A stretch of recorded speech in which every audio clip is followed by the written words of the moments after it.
Hi guys, welcome back to my channel, or welcome if you're new. My name is Tilly and today I'm going to be filming a weekly reading vlog.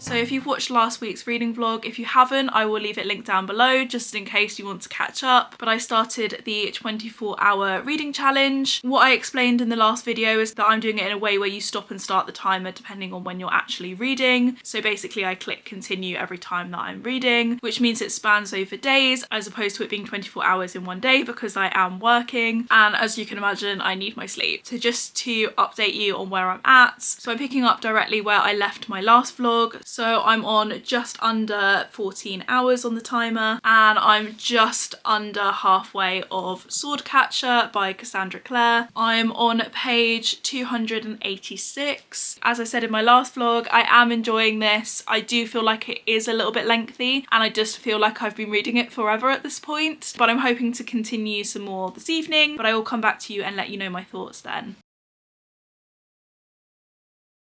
Hi guys, it's now Tuesday lunchtime and just to update you, I have finished Swordcatcher finally. I ended up giving this 3.5 stars. Similarly to my last update, I really like the characters and the plot within this. However, I really don't think it needed to be this long. I think if Cassandra Clare had cut this down to maybe 400 pages instead of 600, I think I would have enjoyed it a bit more. It was just a little bit too slow and there was a lot of filler that I didn't think was particularly necessary. I think I will continue the series. As I said, I like the characters and I like where the plot's going. There were a few plot twists that I didn't see coming, which I found quite intriguing. I'm not entirely sure what my next book is going to be. Originally, when I had this idea to do the 24-hour reading challenge, I intended to read only 2023 releases that I hadn't got to. I did do that for the entirety of last week's vlog. However, I've got to the stage where I just need a bit of a lighter read, a bit of a palette cleanser. I'm thinking potentially a romance. In terms of the timer, I'm just under 12 hours, as you can see here.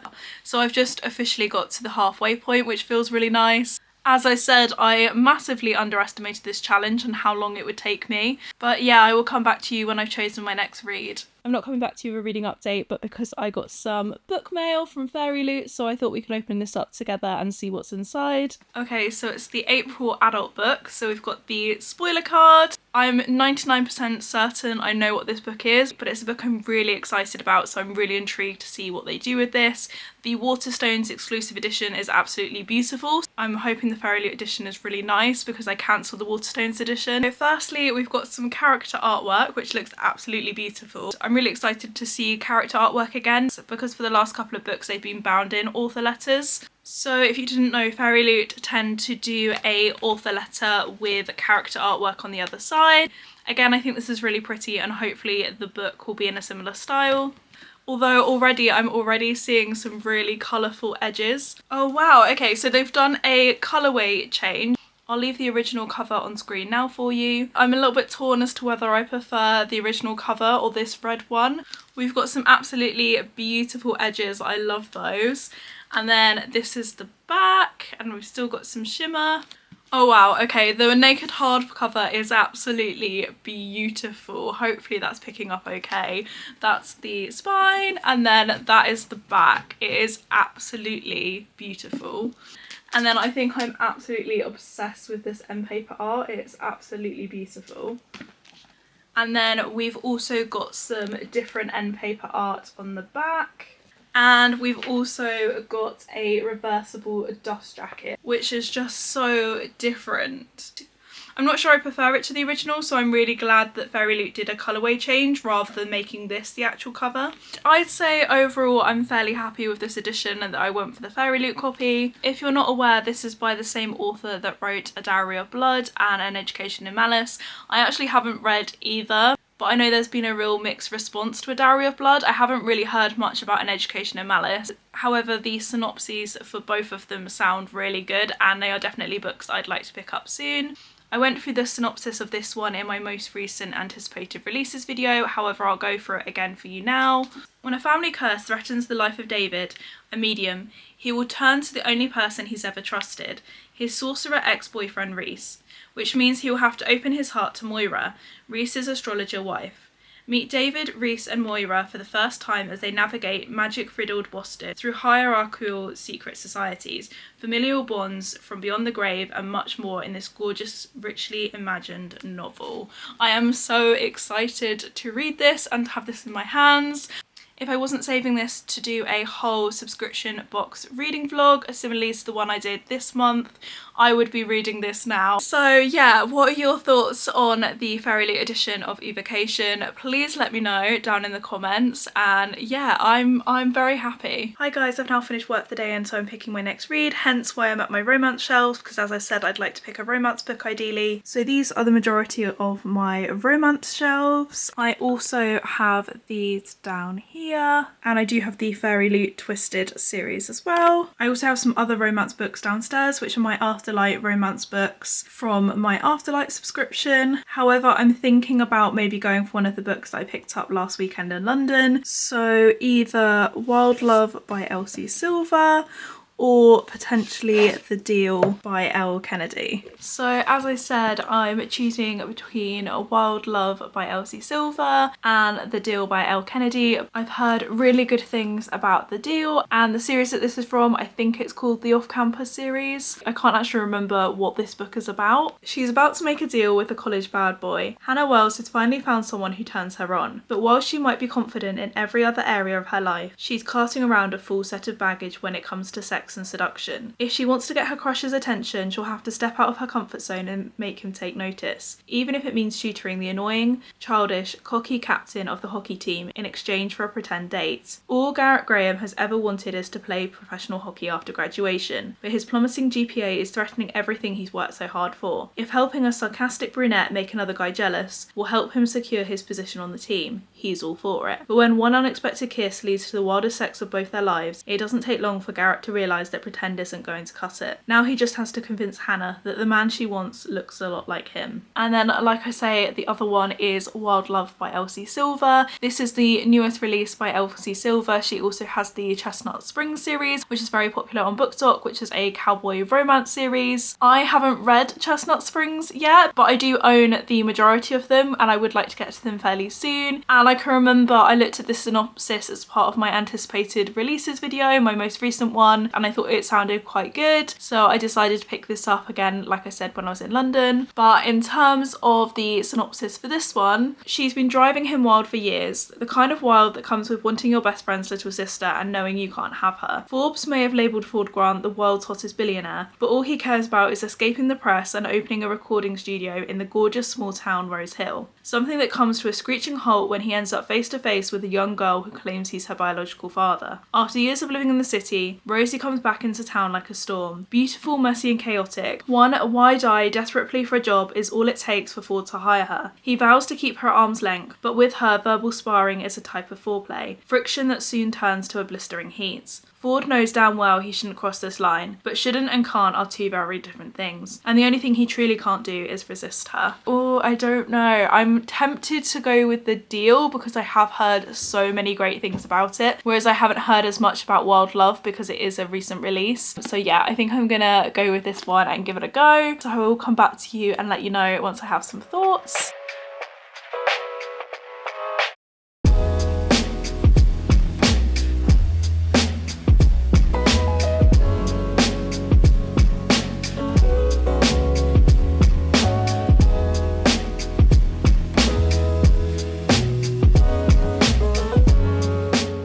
Hi guys, it's now Wednesday lunchtime and I have quite a reading update. So I was quite productive in terms of reading last night. I think that's largely down to being on Beth from Book Nest sprints last night. I do find that sprints massively help my motivation to read, and also I think it really helps having that time to have a bit of a break and a bit of a chat. So I'm now on just over 9 hours, so like I say, some really good progress. And I've also made a really good chunk into The Deal by Elle Kennedy. So I'm actually page 2 274. I did read a little bit of that this morning just before I started work, but the majority, like I said, was read last night. And I have to say, I'm really pleasantly surprised by this book and I'm really enjoying it. It's a lot of fun. Yeah, it's a really fun hockey romance. I really like the characters. I will say it's a bit predictable and that I can sort of see how it's going to end, but I'm still massively enjoying it. Another thing I will say about this is it does tackle some really difficult themes such as sexual assault, but I think it's been handled really well and really sensitively. That is something to make you aware of if that is something that triggers you. But yeah, this is exactly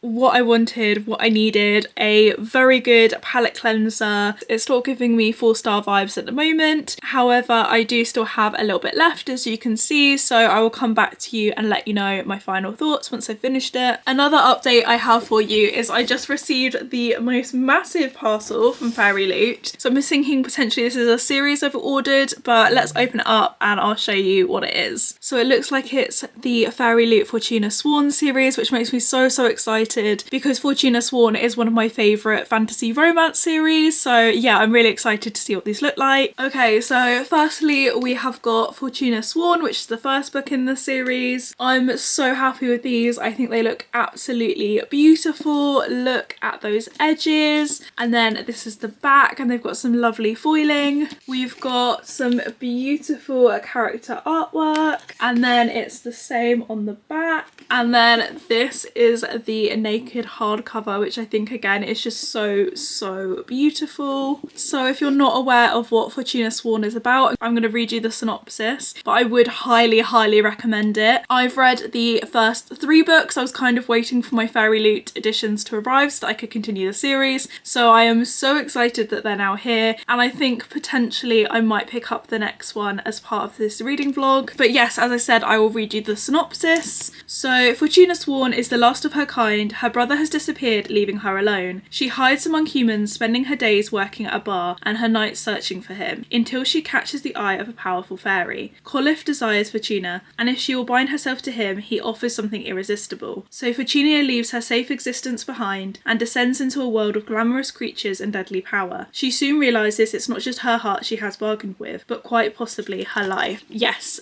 absolutely love this series. Something that they've alluded to but they haven't really covered is Fortuna is a nightmare, which is such a cool power, and I've not really seen anything like that being done before. So essentially she makes you think that your worst fears have come to life. So yeah, like I said, I just find that such an interesting power, and then the kind of what KJ Sutton then does with that, and then how it links to the Feywild. Yeah, it's such a good series. Like I say, would highly recommend. Yes, let's have a look at the rest of the books in the series. So we've then got book 2, which is Restless Slumber, and again it is absolutely beautiful. These are the edges, so again quite similar. The back, this is the naked hardcover, so again very similar. We have again got some beautiful artwork, and I also think it's worth noting that these are signed. As I've said in a previous vlog, I don't really care if books are signed potentially unless I've actually met the author, but I know other people do really care about it, so something to note. Then we have book 3, which is Deadly Dreams. Again, I just think it's so beautiful. There's the edges, the back, that's the naked hardcover, and I'm absolutely obsessed with this artwork. It's so nice. Oh, I just love it so much. And then lastly we've got Beautiful Nightmares, which again is absolutely beautiful. This is the one that I've not read yet, and it's also worth noting that this is a series that hasn't finished yet, and Fairy Loot have announced that they're going to do the rest of the series, so I definitely will need to get my hands on them so I have a matching set. But yes, this is the front cover.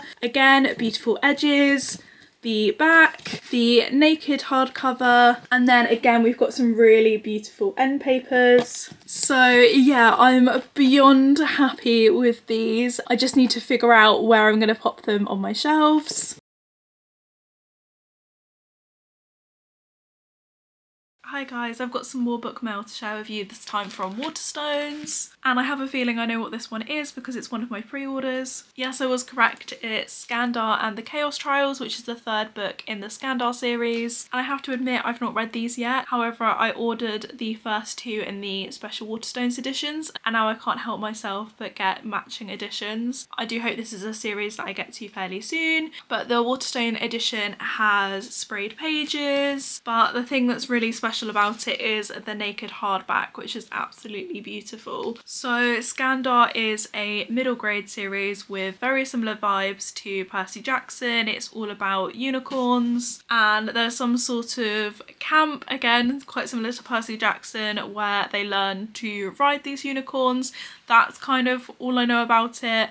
I've heard really good things about it, and as I said, the Waterstones editions are really pretty, so I couldn't help myself. I wanted to come on here to say I finished the deal. It was so good. I really enjoyed this one, and it came out as 4 stars, which for a romance for me is a really good rating. I just think it was really well written. I really liked the characters. The smut was good. As I said before, definite trigger warnings for sexual assault. There's also some trigger warnings in regards to domestic violence, so I definitely be wary about that before reading this yourself if you haven't already. But if you haven't read it, it's definitely a book that I definitely recommend. I desperately want to read the rest of the series. I think The Works, which is a bookshop here in the UK, have got the series on a special offer for £20 for the series, so I'm gonna potentially treat myself to that on payday if it's still there, because yeah, I just want to read the rest of the series, especially now that I know I really like Elle Kennedy's writing style. I know she's also got the spin-off series Off Campus, which I'm also interested in, but yeah, I'd like to read the rest of the series and then see how we go. In terms of the timer, we're on 8.5 hours, so making really good progress on the 24-hour reading challenge. And I think my next book is going to be Beautiful Nightmares by KJ Sutton. As you would have seen from the clip earlier today, I unboxed the Fairy Loot editions of the Fortuna Sworn series, so I'm feeling really motivated and wanting to continue that series, and this is where I'm up to. So I don't feel I necessarily need to give you a synopsis, as I read out the synopsis earlier. As I said, I absolutely love this series, can't wait to see how it continues. A little bit apprehensive as this book is really chunky, as you can see, but yeah, I'm hoping I enjoy it as much as I've enjoyed the rest of the series. I will definitely come back to you and let you know my thoughts.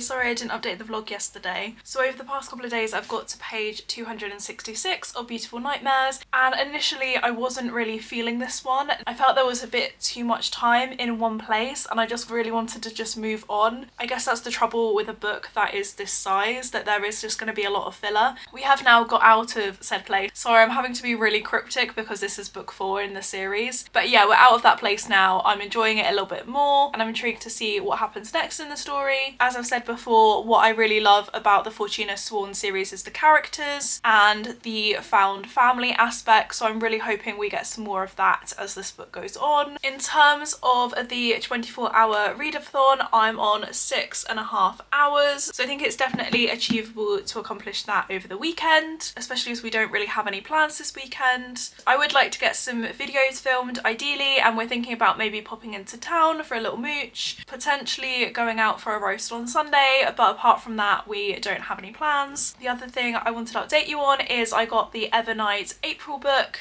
So this is the spoiler card. I really wanted to show the book for this month because I think it's so cool. I really love what they've done with Murder Road. I'm gonna pop the original cover somewhere on screen because as you can see it's just so different. It looks like an old school horror film poster, which I think is really cool. Those are the edges, and then this is the back, and then the naked hardcover is sort of a map design, and then we've got some really cool end pages, And then those are the end pages at the back. I think it's just such a cool edition of this book. Like I said, it's definitely giving me old school slasher vibes. And yeah, I'm really intrigued to read this one. So in terms of the synopsis for this one, April and Eddie have taken a wrong turn, and now they're on a long dark road late at night when they see a woman up ahead clearly in trouble. They stop and pick her up. It's only once she's in the car that they see the blood, and then headlights appear in the distance, racing towards them at speed, and at long last the woman speaks. "I'm sorry, he's coming." While April and Eddie are able to escape this time, their terrifying adventure is only just beginning. The hitchhiker's injuries prove fatal, and the couple are trapped in the small town of Cold Lake Falls, prime suspects in the eyes of the local police. It turns out that this isn't the first victim to die on this stretch of road, and it isn't the first time that survivors have seen something that can't be explained. But to get out of town, April and Eddie are going to have to drive down that haunted stretch of road one more time. I do think it sounds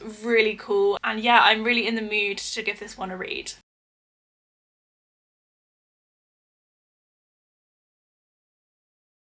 Hi guys, well I feel like a rubbish book vlogger. I actually didn't end up reading anything last night. We started watching Race Across the World and we got really into it and we ended up watching 3 episodes. If you're unfamiliar with what Race Across the World is, it's kind of what it says in the title. It's where people race across the world. So I think you have 4 or 5 groups of 2. So you've got like 2 best friends, you've got a brother and a sister, a couple, and then 2 mothers and daughters, and they've got to get from one particular place in the world to the other. So this series, they started in Japan and they're trying to get to Vietnam, I think, and they have to do it as quickly as possible, but they don't have their phones and they only have a set budget to use as well. And like I said, we're really enjoying it. I especially loved the bits that were set in Japan because, as I've mentioned before, we really want to go to Japan next year, so it was really interesting watching those bits. I also really loved the bits where they went to South Korea because that's also a place that I'd love to go to one day. It's kind of annoying though because now we're up to date, it's only on once a week, so we're just gonna have to watch it as the episodes are released. But I do think this is season 5, so I do have older series that I could go back and watch if I wanted to, and I think there's also a celebrity version, and I know that Harry Judd from McFly's in it, and I used to be a massive McFly fan growing up, so I might have to give that a watch as well. I do plan on hopefully doing some reading today. I think we're gonna head into town for a little mooch, and then I'm planning on going for a walk with a friend. But I also wanted to update you guys as I got the Fairy Loot YA box. So this is the Fairy Loot YA box for April, so if you haven't received it yet or you're worried about spoilers, I will leave a timestamp on screen somewhere for you so that you don't get spoiled. But if you've already received it or you're not worried about spoilers, then carry on watching. So this is the spoiler card for this month. I'm just going to pop it to the side as I like it to be a surprise while I'm opening it. So first of all, we've got a pin banner, which is really sweet. I'm not actually too sure what series this is based off of. I am really loving the little tassels at the bottom. I think that's really cute. But the problem is this is way too pretty to want to put pins on it. But yeah, I think this would look really nice. We then have some One Dark Window face pads. Now I swear Illumicrate and Fairy Loot are so in sync because I swear I got face pads also in Illumicrate, so I'm well stocked up in terms of face pads. I really enjoyed One Dark Window. It's a book that I gave 5 stars. So this is the design and then it's red on the back. I definitely think that they're a useful item. I do think the design maybe could have been a little bit better, but I definitely will get a lot of use out of those. We then have this really beautiful makeup bag, which I'm obsessed with. And then on the back it says, "How could one see the stars forever?" And it also says that it's from Darker by 4 by June CL Tan. And so that is kind of what it will look like once it's been padded out. I think it's really cute. I am slightly worried about how dirty it will get if I'm using it for makeup. Maybe I could use it for wires and things potentially. We then have a Belladonna Trivet. I don't know how I'm pronouncing that. I'm not really sure what this is. Oh, okay, it's kind of like a board type thing, maybe something for the kitchen. I'm not too sure, but I do think that is quite sweet. And I have actually read Belladonna, so I do recognise some of the names on here. I've also just spotted that we have a Fourth Wing page overlays, which makes me very very excited. So let's have a little look at what these are. I'm looking for some white card to make it easier for you guys to see it. So first of all, we've got Xaden and Violet, I think, and I love this. I think it's really pretty. We then have Violet and her dragons, Violet riding her dragon, and then we have another one of Violet and Xaden. And also on the back of the card it says what chapters they are associated with. I do really like that they've started including page overlays. I know there was a little bit of controversy around the last page overlays. They included page overlays for Emily Wilde's Encyclopedia of Fairy, which was in the adult subscription, but the overlays were included in the YA subscription, so I know there was a little bit of controversy around that. But yeah, I'm really happy that they started including page overlays because I just think they're so beautiful and a really nice addition to your books. We then have the monthly tarot cards, and I've got a feeling that these are from Darker by 4 as well, but I will have a look at the spoiler card at the end. We then have the monthly Fairy Scoop, which is kind of like a little mini magazine. The monthly bookmark with this month's artwork. I can't feel any character artwork, which is a bit of a shame. I think maybe the author letter is bound in again. I have talked previously about how I don't like this as much. I really like receiving the art cards, so I'm hoping that FairyLoot aren't going towards that way. But let's have a little look at the book. Oh wow, okay, so it's really different from the original cover. Again, I will leave somewhere on screen the original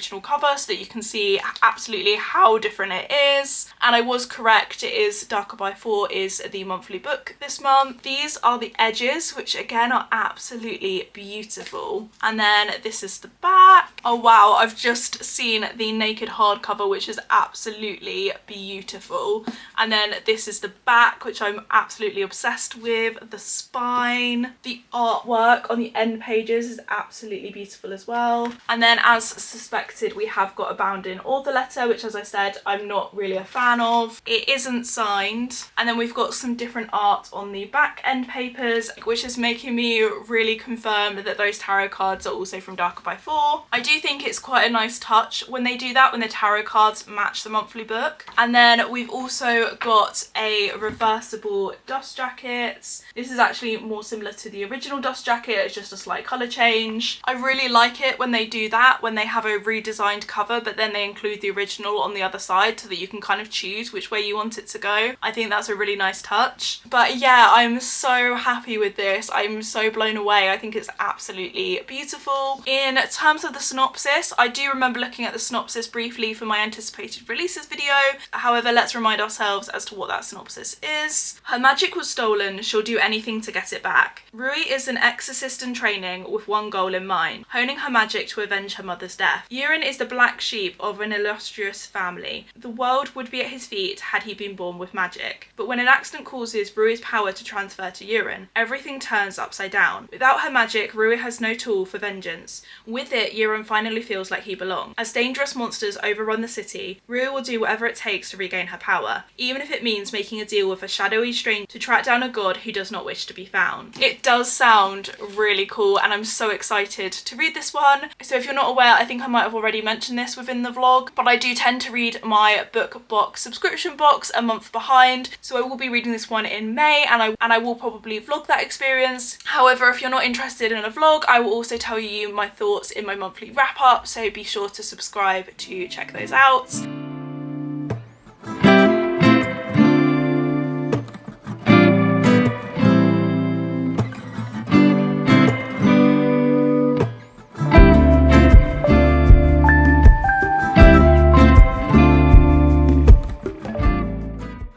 It's now Sunday and sorry for again not updating the vlog yesterday.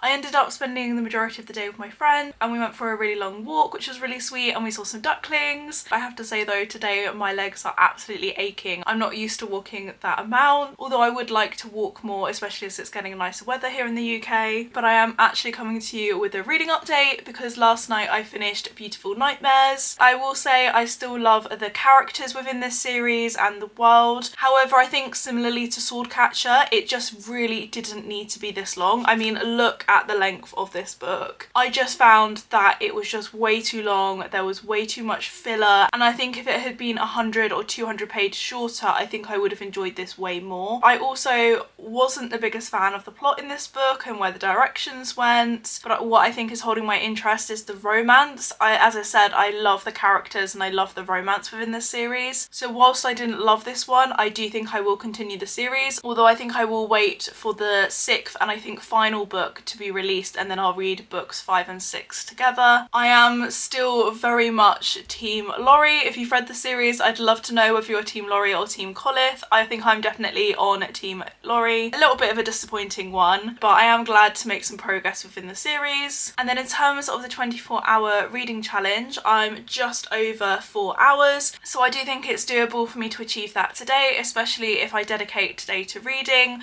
I do have to finish editing a vlog, so I'll probably do that in a second, but then I'd like to focus the majority of my day on reading, and I also think that'll be much appreciated because, as I said, my legs are really hurting today from all of that walking. The other thing I wanted to update you guys is I got my April Afterlight box through in the mail, and as always I thought that we could open it up together. Okay, so this is the spoiler card for this month. As always, I'm going to put this to the side because I don't want to be spoiled. We have some really pretty character artwork. I think this is a male-male romance from looking at this. In fact, if I'm correct as to what the book is, I think we've got some trans representation, which is absolutely fantastic to see. Oh wow, okay, that's such a cool edition of this book. As always, I'm going to leave on screen somewhere the original cover just so that you can see how different this copy is. I do really like the red, I think it looks really cool. And then this is the spine, so you've got a little baseball on there, I think that's a baseball. And then this is the back, and then we've got some really cute edges with baseballs on. The naked hardback is also really cute, and then there's the spine, nothing on the back, but we've got some beautiful character artwork on the end papers.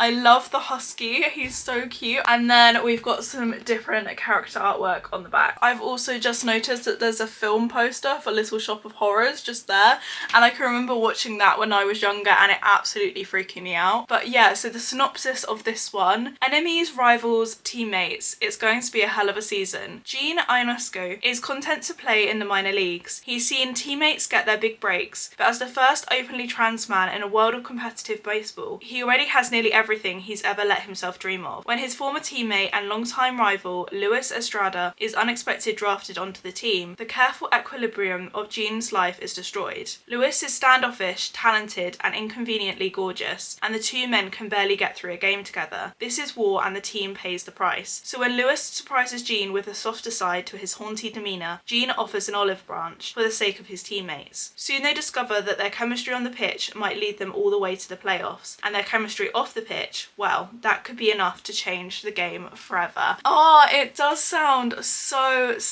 cute, and like I said, really nice to see some trans representation. I'm so excited to give this one a go. I haven't actually heard anyone talk about this. As before, I know you guys are probably going to be sick of me repeating this, but I will be reading this as part of a reading vlog in May, so if you're interested in hearing my thoughts, it will be in that, as well as my May wrap up. So yeah, I'm really excited to give this one a read. Hi guys, it's now Monday lunchtime and I'm really happy to tell you that I completed the challenge yesterday, which feels really good. I'm not gonna lie, I was ready to wrap up the challenge and start something new, but I had a really productive day of reading yesterday and I finished not one but 2 books within that time, which is absolutely fantastic. So the first book that I read was With a Little Luck by Marissa Meyer. I actually let Tim pick my next read for me and this is what he picked. I know I talked about this in my London haul as I picked this up a couple of weeks ago, but this is about a guy who works in a vinyl shop. He's also an artist and he does D&D, and he finds a magical D20 dice that gives him lots of good luck. And yeah, it was quite a cute read. I don't think it was particularly anything special, sadly. What I did really love is there was quite a lot of mixed media. So sporadically through the book you've got these pages where there's a comic book which the main character that Jude has drawn and they fit within the story, which I thought was quite a sweet touch. But yeah, like I said, it was quite a nice read, quite a sweet read. It did read on the younger YA side, so I did only give it a 3-star, which is still a good rating. Like I said, I did enjoy it, but it wasn't particularly anything special or anything I think I'm particularly going to take with me and remember. And then the second book that I finished was Flawless by Elsie Silver, which I did really enjoy. I've been meaning to read the Chestnut Springs series for quite a while now, and I'm really glad to have read this one. This one follows Summer and Rhett. So Rhett is a celebrity bull rider who's got into quite a bit of sticky water in terms of his sponsorships and the media, and the head of his PR team sends his intern slash daughter to keep an eye on Rhett and to protect his image, and so that's where Summer comes in, and it's kind of like that forbidden romance trope. I really enjoyed this one and I enjoyed the writing. Again, I didn't think it was anything particularly special. It was a really good, easy read, so I gave it a 3.5 star, which again is a good rating, but it wasn't anything particularly special. So yeah, like I said, I'm at the end of the 24-hour reading challenge, and I thought it could be quite interesting to look back and see how well I did. So the 24-hour reading challenge basically took me 2 weeks to complete. I do think I could have completed it in a shorter time frame had I not had plans over the weekend, and there were some evenings where I didn't read. But on the other hand, I do also think that 2 weeks is quite good going, but also I thought it could be kind of fun to see the amount I read. So within the 2-week period and the 24-hour reading challenge, this is the stack of books that I read as part of that challenge. So that includes The Deal by Elle Kennedy, Beautiful Nightmares by KJ Sutton, which is a real chunky one, Flawless by Elsie Silver, With a Little Luck by Marissa Meyer, Fall of Ruin and Wrath by Jennifer L. Armentrout, Throne of the Fallen by Kerry Maniscalco, another really chunky one, and then quite possibly the chunkiest read of this whole challenge, which was Swordcatcher by Cassandra Clare, which was absolutely massive. So yeah, there we have it. And like I said, I'm pretty happy with my progress. Have you done this challenge before? How long did it take you? I'd love to know. Let me know down in the comments. Have you read any of these books that I read this week? Again, let me know your thoughts down in the comments. If you enjoyed this video, please don't forget to give it a thumbs up, subscribe if you haven't already, and I will see you in my next one. Thanks for watching. Bye guys.